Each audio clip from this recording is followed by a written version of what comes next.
Bueno, esto es un vídeo rápido. Hoy estoy revisando un poco las colmenas a ver qué es lo que hay dentro, si hay algo de miel o no. Y os voy a mostrar lo que me encuentro al abrir algunas tapas. Fijaos quién tenemos aquí. Aquí le llamamos rañoso, perenquén en Lanzarote. Y bueno, hay mucha gente que cuando ve estos animales encima de las colmenas se asustan, los matan. Y no es necesario, ellos conviven con las abejas. Incluso llegan a ser beneficiosos porque se comen a todas las hormigas que suben por la entretapa y a otros insectos, por ejemplo a las mariposas. Así que no hace falta matarlos ni echarlos. Ellos simplemente son animales de sangre fría, necesitan calor y se aprovechan del calor que desprenden las abejas para estar a gusto. Ellos están súper a gusto aquí arriba de la tapa. Así que nada, si veis algún día algún tipo de perenquén o como le llamamos aquí, algún lagartito, una lagartijilla, que sepáis que no suelen ser muy problemáticos.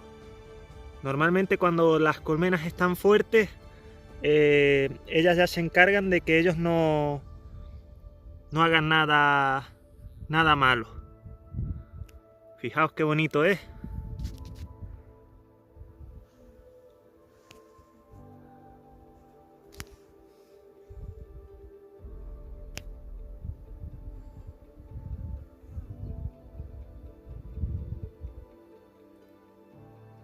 Son súper suaves, tienen aspecto de áspero, pero son súper suaves. Fijaos en esta colmena, cómo no tiene el perenquén, no tiene el lagarto y cómo se suben las hormigas.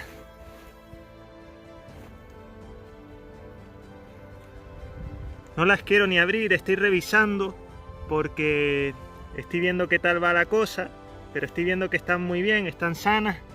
Fijaos qué tranquilas son. Están muy sanas, así que no hay ningún problema. Ni siquiera las voy a abrir para que no les pierda, no se les salga el calor por las juntas de las entretapas. Vamos a cerrarles otra vez. Esta es la colmena que os acabo de enseñar, que no la he abierto.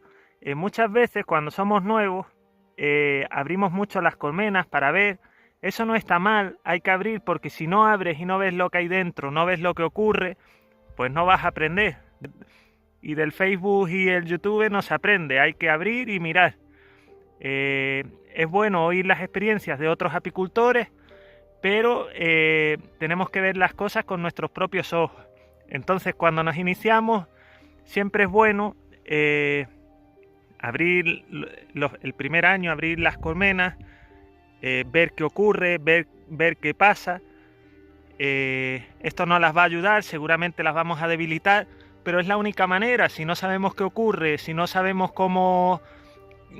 qué consecuencias tienen los actos que hacemos sobre ellas, pues no vamos a saber si lo que hacemos está bien, si está mal. Vamos a ir solo a ciegas y seguramente nos irá peor que si nos pasamos un año molestándolas, que luego ya conoceremos las colmenas, conoceremos lo que se puede hacer, lo que no, y todo irá mucho mejor.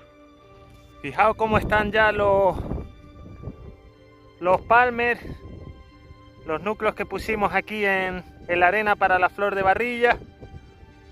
He venido a subir un alza a este de aquí y están súper bien.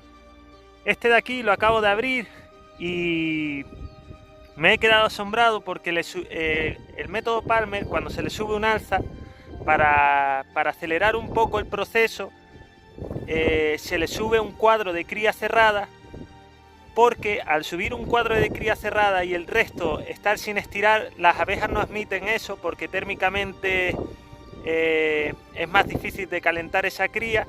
Entonces lo que hacen es que estiran muy rápidamente la cera que hay alrededor. Y es curioso porque lo puse hace un día o dos. La zona ya habéis visto cómo es, que no es una zona... Bueno, hay mucha flor de barrilla, pero me refiero, no es una zona de abundante vegetación. Y sin embargo, en un par de días ya han estirado el cuadro de al lado de la cría y tienen incluso miel operculada. Entonces lo que he hecho ha sido rodar ese cuadro que ya está estirado con algo de miel, un espacio, y colocar otro en medio de cera estampada. Os lo voy a mostrar. Este cuadro de aquí es el que ya tienen con miel de barrilla, ahí lo podéis ver, y estaba situado en este cuadro de aquí, y ahora lo que he hecho ha sido rodar ese y poner otro de cera estampada. De esa manera en otro par de días estirarán este de aquí, y así funciona el Palmer. Hay que ir rodando un poco los cuadros, moviéndolos para obligar a que trabajen la parte de arriba. Aquí tengo un pequeño agujero con un par de núcleos más, que lo traje porque como he visto que hay tanta abundancia de polen y de néctar, los he traído hasta aquí para fortalecerlos. Pero me ha cuadrado que hay un viento terrible. Estos días han sido terribles. Las abejas apenas han salido de los núcleos. Las que han ido muriendo las han ido tirando fuera. Y los primeros días incluso me asusté porque pensaba que era algo raro, algún veneno, cualquier cosa que hubiese por ahí. Pero no, ha sido por ese motivo, porque no... Normalmente cuando mueren las abejas, las otras abejas la cogen, las encargadas de la limpieza, la cogen volando y se la llevan lejos del apiario para no atraer a otros insectos o pájaros o lo que sea a esos cadáveres. Pero cuando hay tanto viento y estas condiciones tan malas, directamente lo tiran fuera y se acabó. Aquí estamos viendo este. Esta es nuestra amiga Danonina. La traje para acá para darle un empujón, porque en el sitio donde las tenía ya apenas quedaban flores y la verdad es que lo estaban pasando mal. Hoy no las voy a abrir, ya os digo, hay mucho viento. Aquí estoy azocado por las piedras, estoy metido dentro de un agujero y no las voy a abrir, pero ya os lo mostraré más adelante. Calculo que en cosa de un mes ya estén todas muy fuertes, pero de momento hay que esperar un poco. Una cosa curiosa es que hay tanto viento y tanta arena volando que las abejas las pocas que salen vuelan a ras del suelo. Es súper curioso de ver porque están volando a 6 centímetros del suelo y se van chocando por todos lados de la cantidad de viento que hay. Esto es una zona de paso de sable, de arena, y normalmente el viento y la arena es terrible. Bueno, espero que os haya gustado el vídeo. Ha sido corto, pero bueno, yo creo que ha estado un poco curioso el tema del lagarto y para que vieseis cómo va desarrollando los Palmer y a ver qué pasa, a ver si finalmente hay suerte y se recolecta algo. Si os ha gustado, ya sabéis, si podéis darle un like y suscribiros, pues os los agradezco. Hasta luego.